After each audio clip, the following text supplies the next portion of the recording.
All right, let's just take a quick look at how my crypto's doing. Fewer places to keep it these days. Binance, yeah, Coinbase, yeah, Bybit. Eqonex, ugh. Now I have to take my money out of that as well. Call it market consolidation or just another crypto firm unable to help you trade your portfolio. Either way, another one bites the dust. Eqonex says it's getting out of the crypto exchange business. Is that a good thing though? We'll be getting the thoughts of a key figure in just a second. We're also speaking with the man behind what could be one of the biggest forks in the history of crypto. Chandler Guo has big plans for Ethereum post-merge. Don't miss that. And TVL, total value locked or total value lost? It's an important metric and data metrics are everywhere, but this one could be vital to understanding what's happening in crypto right now. Join thousands of NFT traders who already start their day on CryptoSlam.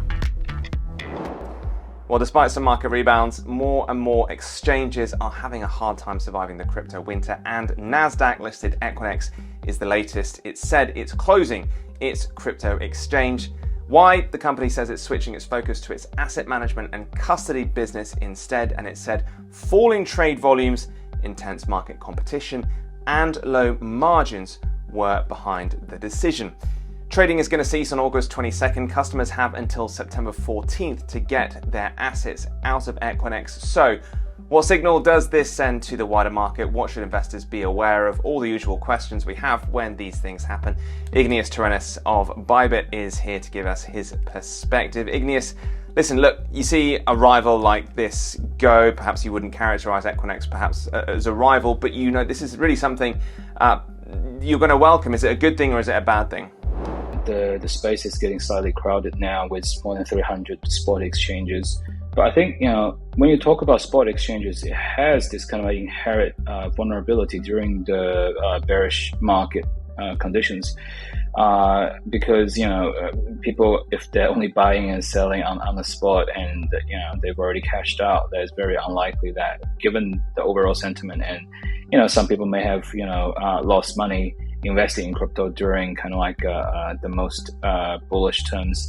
Now they're reluctant to come in. So really, it's just kind of like for us, we think if the business model is kind of like quite singular in its nature, and it's kind of like correlated to how the sentiment in the market is, then when the sentiment dampens, of course you're going to see business weighing.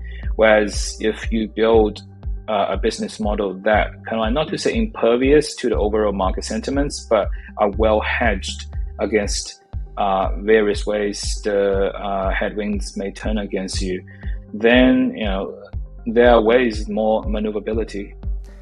Tell me, how hard is it to run a crypto exchange right now? And by extension, should we be expecting more instances, more companies like Eqonex getting out? In this case, it's really just size matters. But when you really look at their financials, when you look at their size, when you look at the number of transactions they are completing on a day-to-day basis, Eqonex doesn't really fit with kind of the likes of Coinbase or Bybit. It's like, we like to say, people were really victimized when Pluto was removed from the list of planets. But when you look at the size of Pluto, it's barely bigger than our moon. I think it's actually smaller than our moon. And when you look at Earth, we think Earth is pretty big. Jupiter is like tens of hundreds of thousands bigger than Earth. So like sometimes you need more nuance and you need better categories. So I don't think like it actually makes sense for Pluto and Earth and the Jupiter to be put in a single category, nor does it make sense for, say, Eqonex and BitMEX and Bybit and Coinbase to be put in the same category. Yeah, that's interesting. I didn't quite expect you to compare Eqonex to Pluto. I think it's a really interesting metaphor. Is it fair to say then that Eqonex might not necessarily regret this move straight away? Do you think they will ultimately regret getting out of being a crypto exchange at some point? It really depends on kind of how this pivot goes, because they can actually play this into a win if this is truly kind of where their strengths lie, and then they're able to be the custodian for the next 50, 100 institutions, banks who want to enter the space. Then maybe by clearing off a business that they are not really making too much headwinds on, and going to a place of strength, they're able to benefit from that decision. And lastly, it sounds like you were sort of characterizing this move at the beginning of our chat perhaps as a little bit of market consolidation more than anything else. What signal does this closure send to other firms, to other crypto exchanges, and to crypto investors as well?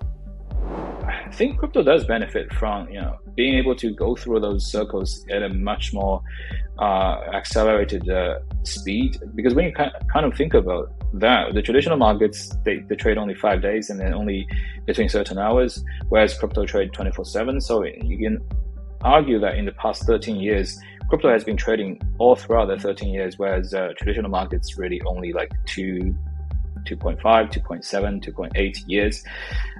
So sometimes kind of like seeing those consolidation happen fast is also just a sign of the industry maturing, but at accelerated speed.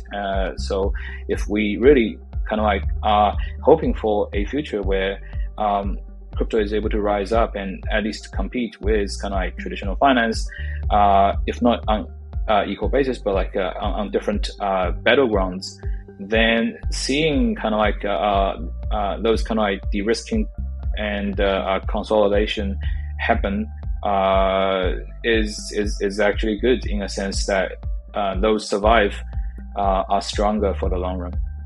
All right, Igneous Tronis, thanks very much for that. Igneous Tronis from Bybit sharing his insights with us there. Now, Chandler Guo is a man on a mission. The former crypto miner began pushing for Ethereum to undergo a hard fork back in July. You might remember that. His plan is to preserve a spin-off proof-of-work network after Ethereum completes its move to proof of stake in the merge.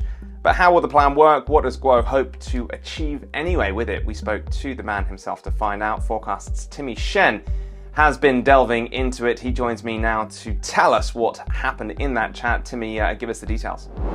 Well, they've made some progress. They said they have dismantled the difficulty bomb, which is a mechanism designed to discourage miners from continuing mining by increasing the difficulty level of the puzzles. He said that now the team behind the ETH POW said they've defused this difficulty bomb. And he also told us that a testnet is live and they have open sourced the code. Right now they're in touch with mining pools, wallet providers, exchanges, and some security firms to participate in testing to hopefully spot security loopholes ahead of the merge.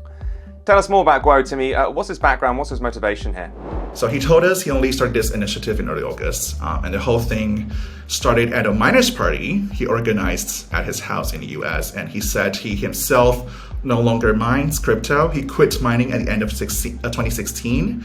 But these miners who came to the party asked him to help start this project. And he said he found out that many miners would lose a lot of money after the merge, and their mining facilities would be hard to put to use for other purposes. So it would be hard for them to keep running their mining businesses. And he has already recruited 60 developers on the team on a voluntarily basis to work on the fork. And what's next for him? How likely does he think this project is going to succeed? He said there's a big challenge now for them is to figure out how to fund the cost of servers. He said the fork now is driven by the community and there's no foundation set up yet behind it. So it remains a question how they would sort out the funding.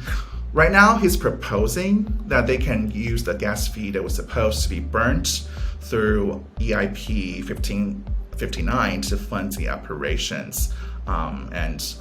He also gave out a plan that maybe they could be giving the gas fee to the mining pool operators, and the operators would then use these funds to build up the POW network. All right, Thanks for that, Timmy. Forecast Timmy Shen talking to us there. Whatever happens next with Guo's plan, September 15th is the date you want to have in your diary for the merge. That is according to the Ethereum Foundation as the target date, and Forecast will have everything merge related for you right here.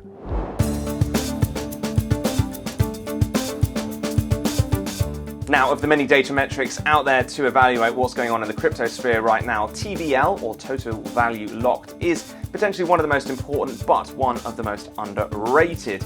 It's taken quite a knock in the last few months, and we're talking now with Benjamin Stanny of Matrixport to figure out exactly what's going on. Benjamin, many thanks for talking to us as always. Listen, how important a metric is TVL compared to everything else going on in crypto right now?